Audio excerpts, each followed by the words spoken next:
بسم الله الرحمن الرحيم. يسر موقع أنا السلفي أن يقدم لكم هذه المادة.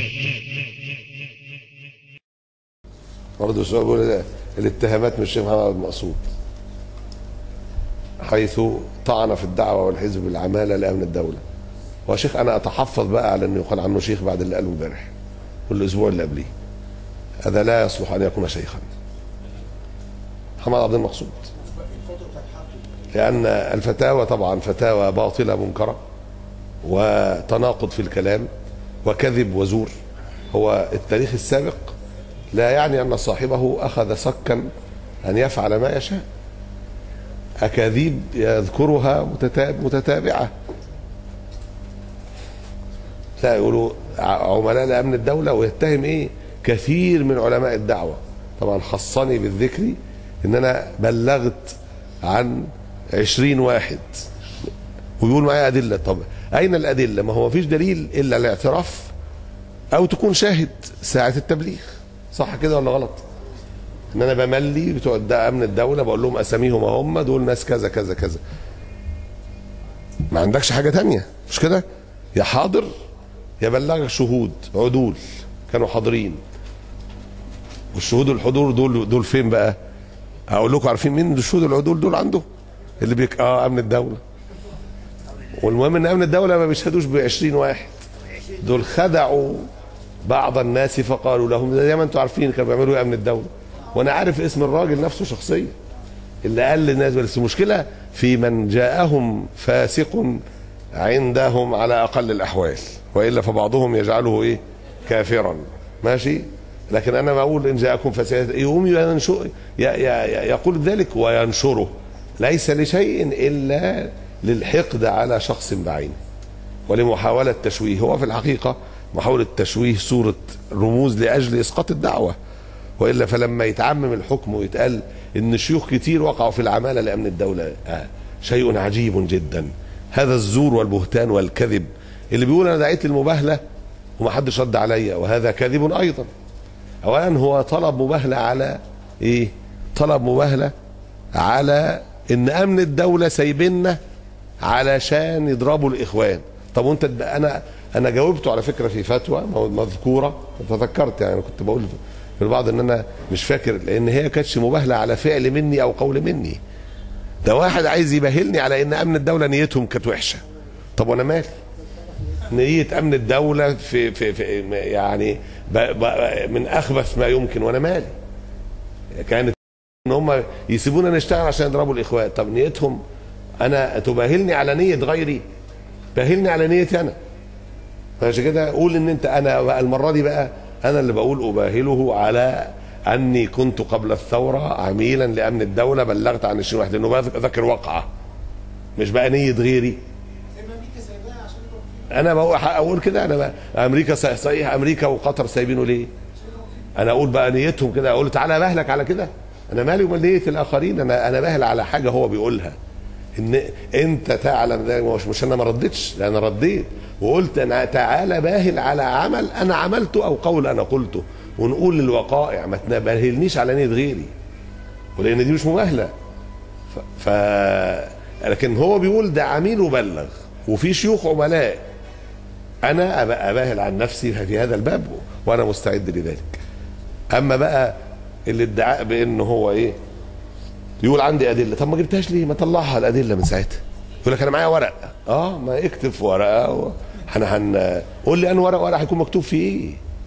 ده تدليس على الناس وغش وخداع للبسطاء. ها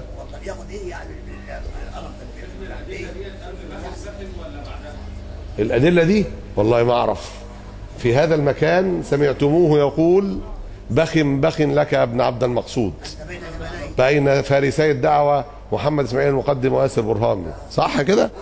وقعد يقول على ان احنا في العهد السابق عملنا ايه في قضيه الحاكميه والولاء والبراء، وقعدت انا قدمته بالكلام ده وكنت ارفض اي غلو ايضا قد وقع فيه، لان احنا لازم نبطل الغلو فعلا، لان بقى احنا دينا بنشوف تقلبات الناس، فما حدش يقعد يمدح حد يؤدي الى الغلو فيه.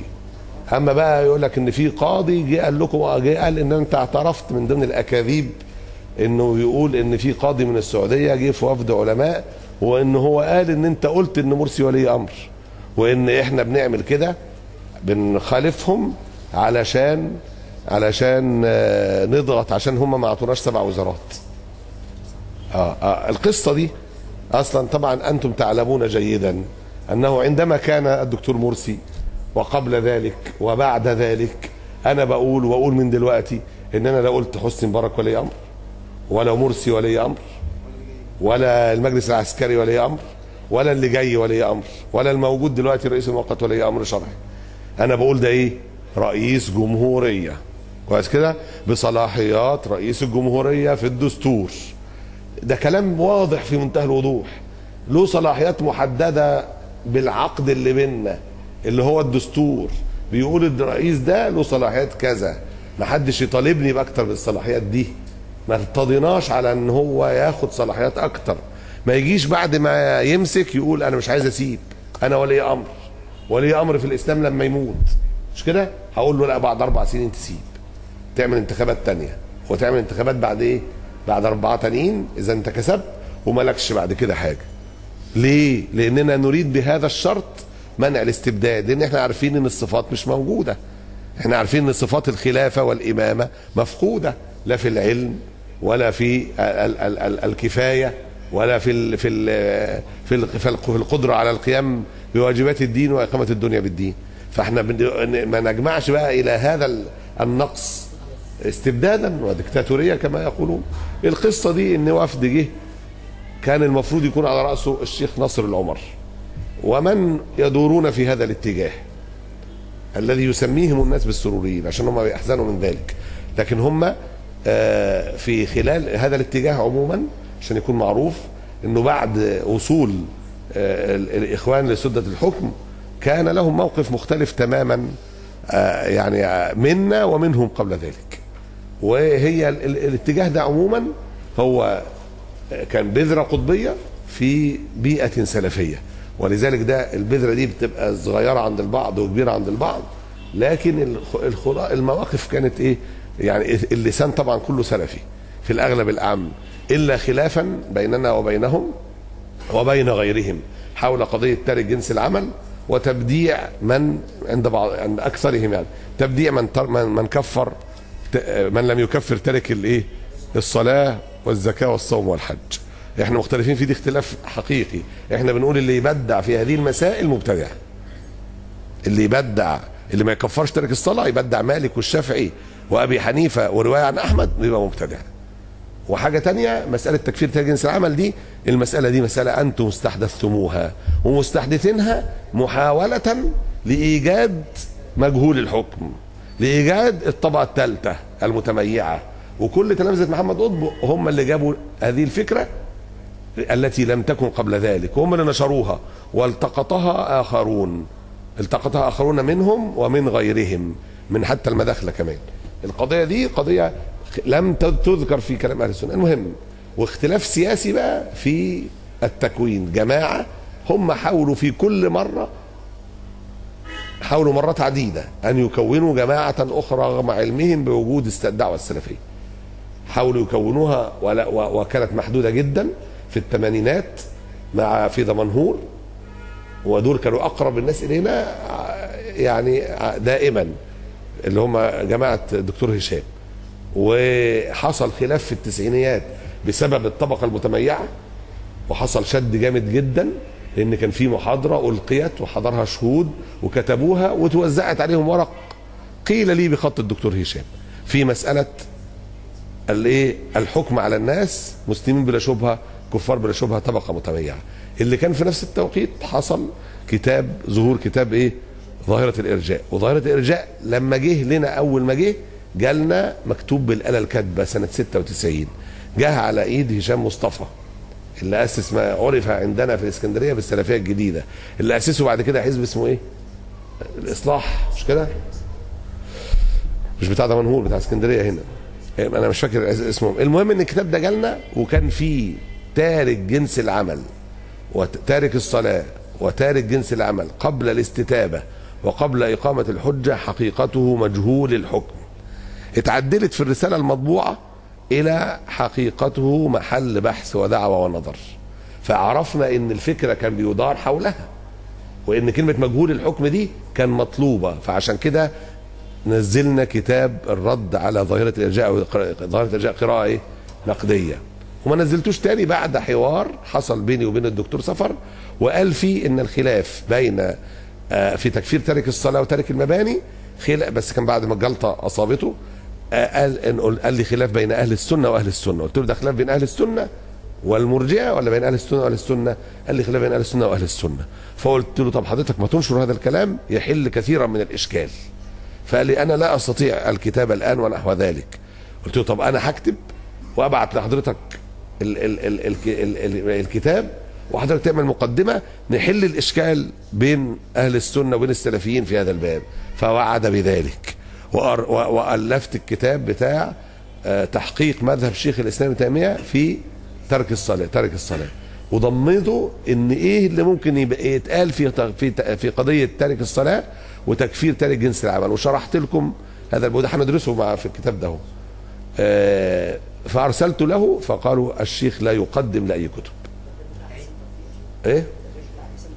لا غير بتاع الكتاب بتاعي انا بتاع تحقيق شيخ الاسلام. قلت فيه مسالتين، مساله ترك الصلاه، وان تارك جنس العمل لو حملناها على المباني الاربعه هيبقى خلاف سائغ، ولو حملناها على ترك نواقض الشهادتين يبقى خلاف لفظي، لأن الترك يسمى فعل، فنقول العمل الذي هو الترك وليس تسبيحة وليس ركعة، بدل ما تقولوا كلام لم يقله عالم عبر الزمان، الكلام اللي انتوا استحدثتوه بسبب اصطلاح تارك جنس العمل. أنا بس بعد المقدمة بس لإيه؟ للخلافات المنهجية اللي بيننا، لكن الخلاف في الحقيقة كان خلاف حركي في المقام الأول، لأنهم حاولوا محاولتين والاثنين كانوا فيهم فشل، وهم دول اللي هم التانيين اللي هم اللي سموه السلفية الجديدة، هم دول اللي هم اتهموا بالباطل وبغير علم ولا اطلاع بأن احنا اللي بلغنا عنه، ونشروا هذا في السجن. والإخوة لما جم بلغوني وأطالبهم إلى الآن بالبينة، لأنه ما عندهمش بينة جزما ويقينا، لأن هذا أمر لم يقع أصلا ولم يحدث نهائيا.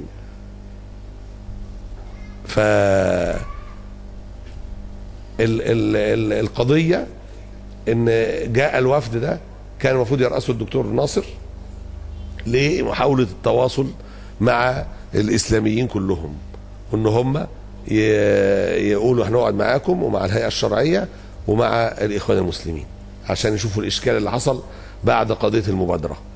الدكتور ناصر ما حضرش لأن خالته توفيت ورجع، وكان المفروض يحصل الدكتور العريفي وما جاش، والمجموعة اللي حضرت كانت كلها من هذا الاتجاه. والجلسة تناولت الخلافات مع الإخوان من البداية، من بداية تكوين الجماعة الإسلامية وإزاي بدأت سلفية، وحصل انحراف بعد ذلك لمحاولة فرض منهج الإخوان، وانفصلنا احنا بالدعوة المدرسة السلفية اللي بقت الدعوة السلفية اللي هي أساسة حزب النور، عشان ما حدش يستعمل اسم السلفية ويدعي ان هو صاحب حق فيها قبلنا. ما حدش استعمل اسم السلفية قبل هذه الدعوة، ولذلك ما يعني الكلام ارتبك عند عامة الناس نتيجة محاولة إلصاق يعني اتجاهات غير سلفية بالسلفية، وسكوتنا احنا كتير عن ذلك.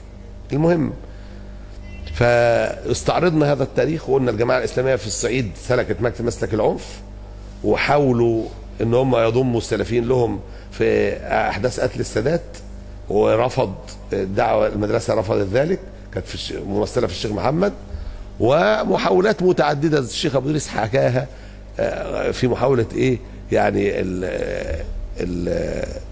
محاوله سيطره حد على هذه المدرسه وهذه الدعوه، وفشلت كلها.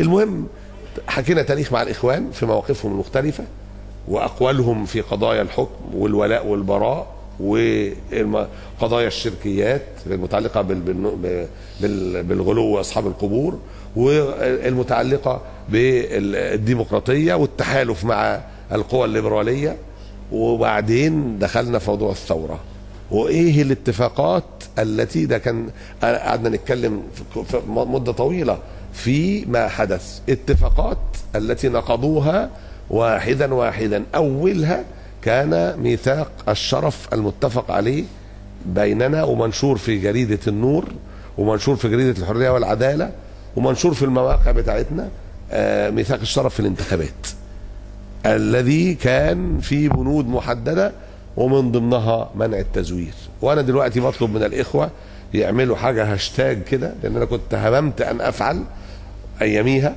وبعدين قلت خلاص، لكن ابدأوها من دلوقتي تاني.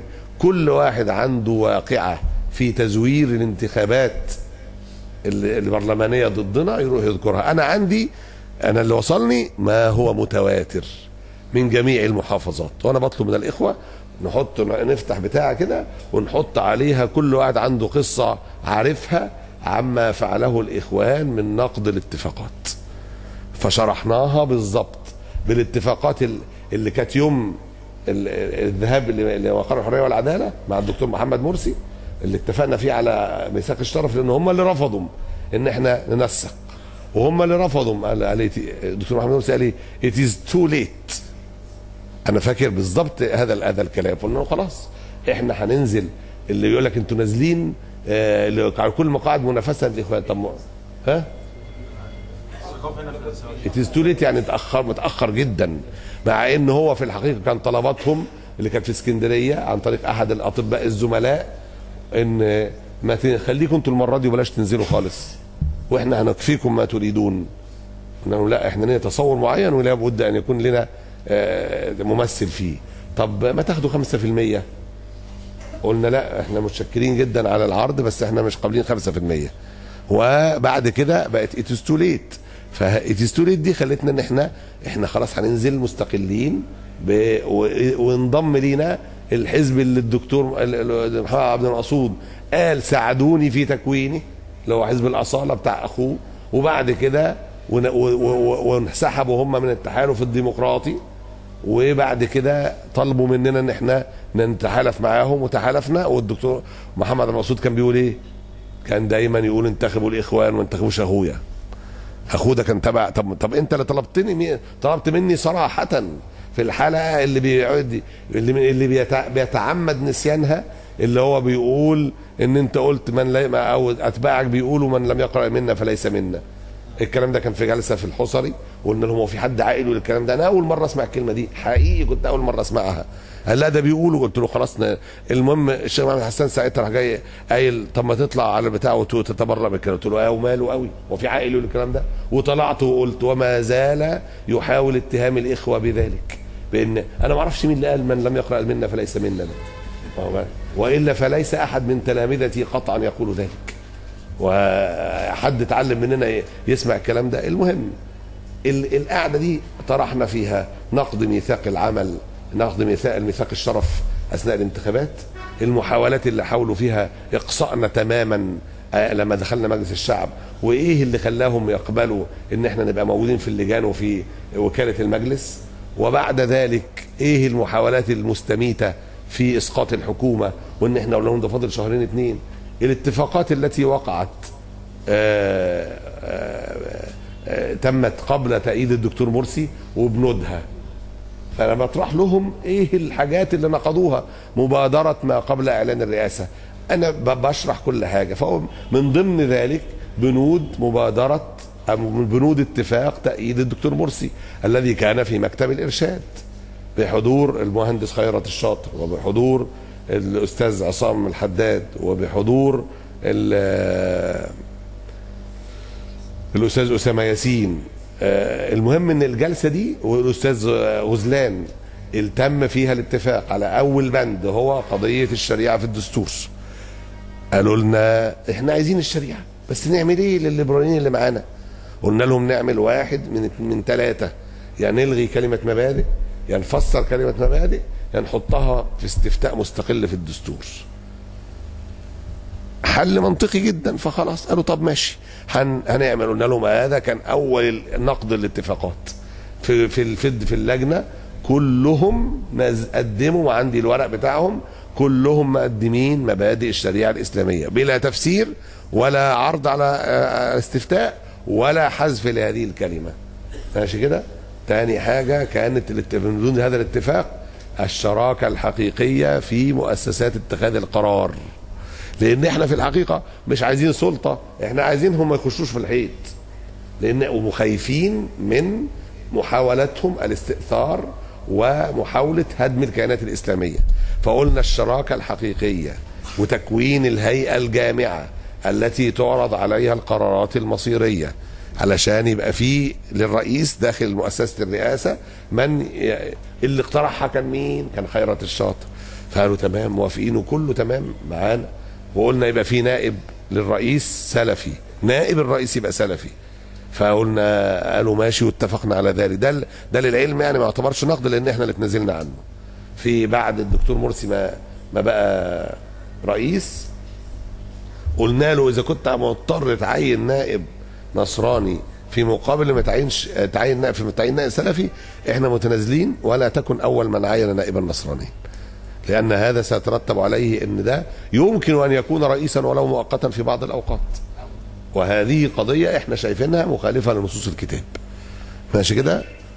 المهم وده اللي تنازلنا عنه، قلنا خليهم كلهم مساعدين، وده اللي حصل. نمرة 3 في الاتفاقات أن تشكل حكومة ائتلافية مع كل القوى السياسية الموجودة في البرلمان بأوزانها الموجودة في البرلمان. وهذه بقى اللي شرحت ساعتها، قلت لهم الحكومة كانتش ائتلافية اللي اتشكلت، واحنا على الاقل كان لنا نصيب بيبقى ربع البرلمان، على الاقل 7. ماشي كده؟ مش ان انا بدور على ان انا يبقى ليا 7 وزارات ولا مش 7، انا بدور على ان لابد في شراكه حقيقيه تمنع ان انا اصطدم مع الدوله والمجتمع، وان الاصلاح يكون تدريجي. من ضمن النقطه الرابعه ان الاصلاح يبقى تدريجي وليس هناك صدام مع المؤسسات المختلفه. ونمره 5 عدم الاحتكار الاقتصادي، لان احنا كنا خايفين من ده.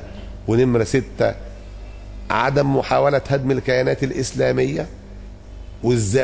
وازاي تظنوا بينا كده؟ قلنا لهم لا احنا عايزين ننص على الكلام ده، احنا عندنا تخوف وعايزين ننص عليه. ونمرة 7 أن لا تقولوا ولي أمر على الرئيس، لأن أنا كنت متخوف من الهم اللي بيحصل دلوقتي. فقالوا من زمان طبعا، قالوا احنا ما بنقولش ولي أمر، احنا مش احنا اللي بنقول ولي أمر. قلنا لهم معلش احنا بنتكلم اهو، هيبقى رئيس جمهوريه بصلاحيات رئيس الجمهوريه، عشان يتقال ان انا قلت ولي امر. لا انا ما قلتش ولي امر، ده انا مشترطها من البدايه. انا اعبر في ذلك عن مجلس الاداره. مشايخ تانيين بيقولوا ولي امر وزعلانين مني لغايه النهارده، او ما بلغونيش ان هم مش زعلانين دلوقتي، لكن هم زعلانين مني ان انت ازاي فرضت كلام. مش ما فرضتش، ده كان راي مجلس الاداره، اجتهادهم كلهم ان احنا ده عقد بيننا وبينه على صلاحيات محدده. ما حدش يجي يقول لنا ولي امر ان هو ولي امر لما يقيم الدين ويسوس الدنيا بالدين، يقودون بكتاب الله وهو عاجز عن ذلك او لا يريدون ذلك، دي بقى حاجه ترجع لهم. لكن انا قدامي ان شاء الله احسن الظن ان هو كان عاجز، وهقول للي بعديه نفس الامر. ما هو اللي هعذره بيه هعذر بيه اللي بعديه، اللي قبليه مش بعذره، لان انا عارف ان هو كان بيجتهد في تجفيف المنابع الاسلاميه، لان انا عارف طريقته كانت ازاي وكيف كان هناك صبغة عامة في الدولة لمحاربة التدين جملة.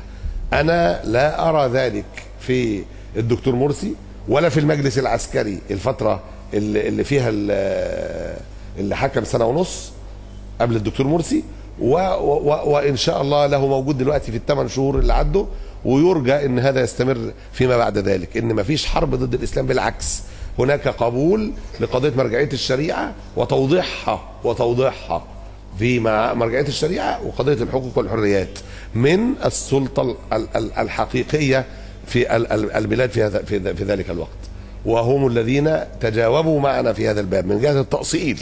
اما من جهه التطبيق العملي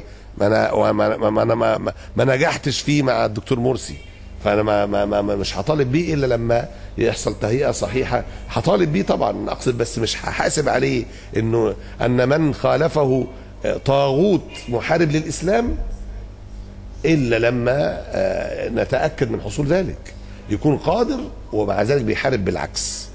لكن ان هو يرغب في تطبيق الشرع في الجمله ويقرر من جهه التأصيل العام مرجعية الشريعة وضبط الحقوق والحريات، أكبر قضيتين خلاف بيننا وبين الغرب في الحضارة الغربية بصفة عامة في هذه القضايا. ان هو لا بيأصلها تأصيل صحيح. اما التطبيق العملي فكما ذكرت، لا ما حدش لغايه النهارده في دول باسم دول، يعني مش كيانات كرتونيه يقول لي انا بطبق فيها الشريعه، لان انا مسؤول اذا كنا مسؤولين عن دوله وعايزين نحافظ عليها كدوله. الوضع ما تقوليش ده في الصومال ولا في افغانستان عملوا 10 متر في 10 متر وقالوا هذه دوله خلافه واحنا هنطبق الشريعه فيها، او زي مثلا ما بيعملوه في القاعده ولا داعش في بعض الاماكن بيطبقوا، بقول هو خلاف الشريعه، لان هو ما عندوش مؤهلات انه يحكم بالقضاء الشرعي ولا شهود شرعيين ولا هم عندهم فهم ولا علم، فيترتب على ذلك تطبيق ما يصادم الشريعه في الدماء والاعراض والاموال باسم الشريعه. ماشي كده؟ فانا بقول في القضيه دي عشان برضو حته الطواغيت وحته اتباع الطاغوت والتكفير اللي بيستمر بناء على ذلك، وحطيتوا ايدكم في ايد الكفره، حطيت الكلام اللي بيتقال العجيب ده، انتوا كفرتوا بناء على ايه؟ اما بقى يقول لك نضحك على بعض برضه ونقول اصل وقفتوا مع توادرس، ما هو مين اللي شال مرسي؟ توادرس ولا احنا؟ ما اللي معروف ان القوات المسلحه هي اللي ايه؟ هي اللي شالته وحطته في السجن او في التحفظ، بلاش السجن لانه ما كانش في السجن، كان في قصر، الى ان تم الامر ده. انا بتعامل مع واقع، مش ان انا اللي شلت. لو كنت شلت سلاح ورحت حاصرت القصر الجمهوري وقلت له يا تسلم السلطه يا نقتلك، الامر كان ايسر من ذلك بكثير. اصلا ما كانش في سلطه اصلا عشان ايه؟ عشان تتسلم. ماشي كده؟ الواقع كان معلوم لكل عاقل، لكن هناك من لا يريد ان يعقل. المهم شرحنا لهم الكلام ده بما فيها قضيه الايه؟ الوزاره، وان الحكومه الائتلافيه، وبينا لهم غرضنا في قضيه الحكومه الائتلافيه، وبعد ذلك مبادره ما قبل اعلان الرئاسه، وكل ده تم نقده واحدا. محاولات هدم الدعوه، وجبنا لهم القرائن الداله على ذلك، وكل ما يتكلموا هطلع الكلام.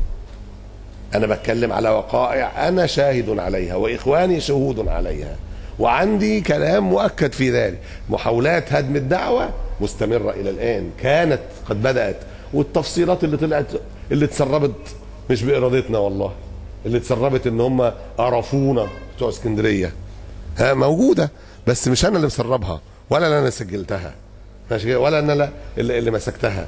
ان هم محاولات هدم هذه الدعوه وايجاد بديل عنها، محاولات مستمره، وكانت وموضوع الشيعه نقضوه، لان احنا كنا متفقين على موضوع الايه؟ الشيعه وعدم تمكينهم، كل ده تم نقضه. فقعدنا نحكي لهم اللي تم نقضه، وان هم عملوا ايه في البرلمان، وعملوا ايه في مجلس الشورى، وعملوا ايه في الجمعيات التأسيسية، وكل ده كان حكايات طويلة. جيت انت خدت على بتاعة الوزراء عشان تشوه الصورة كأن احنا طلاب سلطة. هذا كذب، هذا زور وبهتان، لان القضية كانت نقض عهود. احنا بشتكي من ايه؟ روحوا قولوا لهم عملتوا ايه في هذه العهود اللي اتفقنا عليها وتم نقضها جميعا. ومش انا اللي بتكلم اهو دلوقتي ان انا بطلع عشان الاخوان في السجن، انا برد فقط. على فكرة كل كلامنا كان دفاعا فقط، والحاجات اللي قلنا عليها كان دفاعا عن قاعدتنا. وانتوا فكركم الحلقات دي موجهة لشباب الاخوان. شباب الاخوان هيسمعوا من محمد عبد المقصود؟ شباب الاخوان مش هيسمعوا الا ايه؟ الا لمن في اعناقهم له بيعة. خلاص الموضوع ده مفروغ منه. الكلام ده بوجه بقى لعامة الشعب. عامة الشعب لا تحتمل الاخوان ولا تحتمل ذكرهم ولا شيء من ذلك. الكلام ده كله موجه لمين؟ للقاعدة السلفية، علشان يبقوا يخشوا في المحرقة المطلوب استمرار فيها بلا عقل ولا حكمة ولا التزام بالشرع، صدام بلا ثمن إلا ثمنا باهظا يدفعه العمل الإسلامي كله. والإخوان طبعا بلا شك من الكراهية رهيبة. لو ما كانش فيه فاصل ومسافة بيننا وبينهم في الأحداث الماضية من أول مبادرة حزب النور، وشرحنا لهم المبادرة دي بالظبط جت ازاي، انها كانت اصلا نصيحة للرئيس، علشان الرئيس مرسي ايام ما كان رئيس، علشان ما تسقطش الامور. واخر جلسة قبل احداث 30/6 شرحناها وايه كان موقفنا. انا لا ادري والله، وبقول هو كل لما يطلعوا حاجة هيطلع كلام تاني، لان هم لم يتركوا لنا خيارا الا ان انا لازم اتكلم. فاسال الله العفو والعافيه. اما ان احنا بيقول لك انت يوم الجمعه 28 وبتقول عدم الخروج على الحاكم، انت تعلم ماذا اقول في هذه المساله جيدا، لاني لا اثبت ولايه لحسني مبارك ولا بقول انا بقول اللي انت كنت بتقوله طول 20 سنه واكثر، من ان احنا لازم نراعي المصالح والمفاسد والقدره والعجز، وان احنا لا يمكن ان ندخل في صدام. اللي بقوله لك دلوقتي هو اللي كنت بقوله ايام حسني مبارك، ان احنا ندخل في صدام يؤدي الى سفك دماء المسلمين بلا مصلحه راجحه. وانتم شهدتم دروس صحيح مسلم في كتاب الاماره ايام حسني مبارك، وكنا بنقول ايه في هذا الكلام تحديدا، والكتاب موجود واللي عايزه يعرفه، وانا لم اغير شيئا منه. اتفضل. ها؟ اللقاءات المسجله عند الحزب وعند الدعوه ما كانش مصر يعني اللي هي الايه؟ اللقاءات المسجله؟ ما في حاجات مسجله وفي حاجات مش مسجله، لان في حاجات ما سجلناهاش، بس الشهود حاضرين وعايشين هنسجلها كتاب التاريخ الذي يراد له التزوير بالكذب والزور والبهتان الذي يقال عن الدعوه وعن رموزها، وان محاوله تشويه صورتها، لان ده غرض للغرب الذي يريد تمزيق العمل الاسلامي الصحيح اللي حافظ بفضل الله على المجتمع من ان يدخل في حرب اهليه. كانوا هم يريدونها ان تقع، وحرب اهليه احنا اللي نخسر فيها. كان حرب اهليه الشعب كله يحاربنا ونتقتل في كل مكان ونتسجن بعدها كمان، والملتحين هم يكونوا اكتر ناس، زي اللي حصل في رابعه كان المطلوب يحصل في كل الجمهوريه. نعم. الوفد ده ما عرفش يقولوا شيئا، قال هنروح ونسمع ونرجع لكم، وراحوا ولم يرجعوا الى الان بكلمه. ماشي كده؟ رد فعلهم مستغربين من الكلام، مش عارفين الكلام ده، طب ما بتقولوش ليه؟ لكن مشيهم، بس هم ليه؟ لان لهم اتجاه معين. انا بقول لكم له اتجاه معين محدد موقفه سلفا، بيقبل النهارده ان يتقال كلام ضلال مبين على حزب النور بلا معرفه. ده رفضوا ان يتبينوا قبل ان يصدروا بيانات، ويسموا نفسهم علماء، يسموا مجموعتهم 34 عالم، يمكن فيهم عالم او 2، وواحد منهم ممكن يكون وقع على البيان من حيث لا يعلم، لا فيهم اكتر من كده 3 4 بالكثير، لكن الباقون يتقال عليهم انتوا علماء ازاي وانتوا اصلا لم تتثبتوا منا قبل ان تخرجوا بيانا تتهمون فيه بانواع التهم. كفاكم ظلما وعدوانا وزورا وبهتانا، كفاكم ذلك، لان ده الدعوه السلفيه باذن الله غير قابله للكسر باذن الله بتوفيقه، لانها دعوه اهل السنه والجماعه وعلى المنهج الحق، زي الزلطه كده تكسر الضرس وهي ما تتكسرش، فاللي هيحاول يعض فيها هيتكسر. ان شاء الله يكون في كتاب الاخوه وضعوا له خطه البحث بتاعته وسماع الشهادات وتسجيل الكلام. في حاجات مسجله كتابه، لان على سبيل المثال مبادره ما قبل اعلان الرئاسه مكتوبه وموجوده على الايميل بتاعي لغايه النهارده من ايميل خيرت الشاطر، لان هي بخط ايد مدير مكتب اللواء السيسي في هذا التاريخ. ما هي موجوده، هو وثائق عشان تتعرف، لان المبادره دي كانت وتم قالوا لنا احنا خلاص خلصنا مع الجيش، عشان نعرف بس كانت الدعوه السلفيه كانت بتعمل ايه. وفي الورق بتاع يوم 16/6 ده مكتوب اللي استلموه هم في ايديهم، وفي حاجات مسجله وفي حاجات في محضر مجلس الاداره والجلسه اللي هي بتاعه المشايخ بتاع السعوديين دول ما ملخصها موجود في مجلس الاداره، لان ده كان عرض على الوفد اللي كان عرض مع مجلس الاداره ده. الله المستعان. تقعدوا معاه قبل ما ينتخب عشان نشوفوا هيعمل معانا ايه. ما احنا بنقعد ونسمع كلام حلو، وكله بيتكلم حلو. مين ده؟ لا ما كانش جه.